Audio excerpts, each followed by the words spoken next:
Diarrhoea Bharat में एक significant health challenge है। ये खासतौर से छोटे बच्चों के बीच बीमारियों और मृत्यु दर का एक प्रमुख कारण है। 2017 में लॉन्च किया गया the Dettol diarrhoea net zero initiative Uttar Pradesh के 40 ज़िलों और 31 एस्पिरेशनल ब्लॉक्स में मौजूद है और ये WHO यानी कि वर्ल्ड हेल्थ ऑर्गेनाइजेशन के 7 पॉइंट प्लान पर आधारित एक स्केलेबल रेप्लिकेबल मॉडल है, जिसका लक्ष्य 5 साल से कम आयु के बच्चों में डायरिया की रोकथाम, प्रचार और उपचार के बारे में जागरूकता फैलाता है।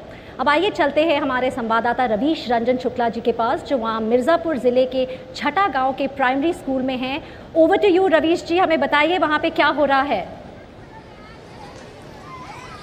जी देखिए, डेटॉल डायरिया नेट जीरो अभियान के तहत आज हम मिर्जापुर के छठा गांव में मौजूद हैं और इस गांव में इसलिए मौजूद हैं क्योंकि यहां से बामुश्किल 1 किलोमीटर दूर गंगा नदी का ये किनारे पर गांव पड़ता है और ऐसे तमाम सारे गांव हैं जहां पर जो बाढ़ के लिहाज से काफी प्रभावित रहे हैं और डायरिया के लिहाज से काफी संवेदनशील रहे हैं। मेरे साथ में साहिल है, हम इनसे जानने की कोशिश करेंगे कि आखिर साहिल, ये आपने ये इलाका क्यों चुना, आखिर कैसे आपने यहाँ से?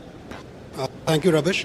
एक्चुअली ये सारा एरिया जो हमारी इंटरवेंशन है, हम आज की डेट में 40 डिस्ट्रिक्ट्स में काम कर रहे हैं उत्तर प्रदेश की।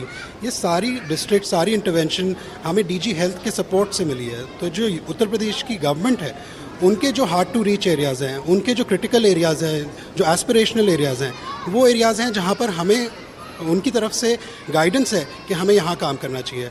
अगर हाँ जी, अच्छा, आप ये बताइए डॉक्टर विवेक की डायरिया के लिहाज कितना खतरा है इस इलाके में और क्या क्या इनिशिएटिव लेना चाहिए? डायरिया के हिसाब से तो अगर देखा, जैसे आपने अभी खुद ही बोला कि ये गंगा जी का किनारा है, जब बाढ़ आती है तो यहाँ पर गंदगी फैल जाती है। और डायरिया बेसिकली अगर साधारण आदमी को समझाया जाए तो मल की यात्रा है मुंह तक, बाहर से लेके गंदगी अंदर आ रही है। तो हम उनको अगर मैनेज करना है तो किसी तरीके से वो ब्रेक कर देना वो जर्नी को, कि वो गंदगी हम तक ना पहुंच पाए। तो हम लोगों ने इसी अप्रोच में यहाँ पर हम लोगों ने काम किया। एक बड़ी यूनिक अप्रोच बनाई हम लोगों ने रवीश।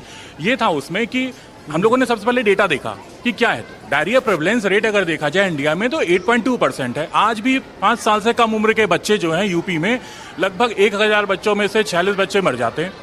तो ये डेटा देख करके सोचा तो आखिर गैप क्या है? गैप है कि केयर गिवर को कुछ एजेंसी काम कर रही हैं, कुछ पब्लिक सेक्टर को फोकस करके काम कर रही हैं, कुछ प्राइवेट सेक्टर को फोकस करके काम कर रही हैं। हम को फोकस किया, 7 पॉइंट प्लान उठाया। 7 पॉइंट प्लान ये कहता है कि अगर आपके पास में जिंक, ORS आप सप्लाई इनको दीजिए मैनेजमेंट के लिए, safe sanitation, safe water, breast feeding. अब आप ये समझिए रवीश जी कि आज भी breast feeding, exclusive breast feeding जो है ये 65% ही है। 1980 से गवर्नमेंट ORS को प्रमोट कर रही है, लेकिन आज भी हम लोग केवल 24% पर पहुंच पाए अगर NFHS सर्वे की रिपोर्ट देखी जाए तो ये क्या हो रहा है? तो हम लोगों ने सोचा कि एक ऐसी होलिस्टिक अप्रोच बनाई, इस पर काम किया और हमने फिर क्या किया कि उत्तर प्रदेश हिंदी भाषी क्षेत्र है, हमने बिगेस्ट जो हिंदी मीडिया हाउस है दैनिक जागरण, उसके साथ कोलैबोरेशन किया, पार्टनरशिप करी। तौर पर बहुत सारे इनिशिएटिव जो है वो उठाए गए और यही वजह डायरिया के जो है वो ऐसे इलाकों में जो है वो धीरे धीरे कमी आ रही है।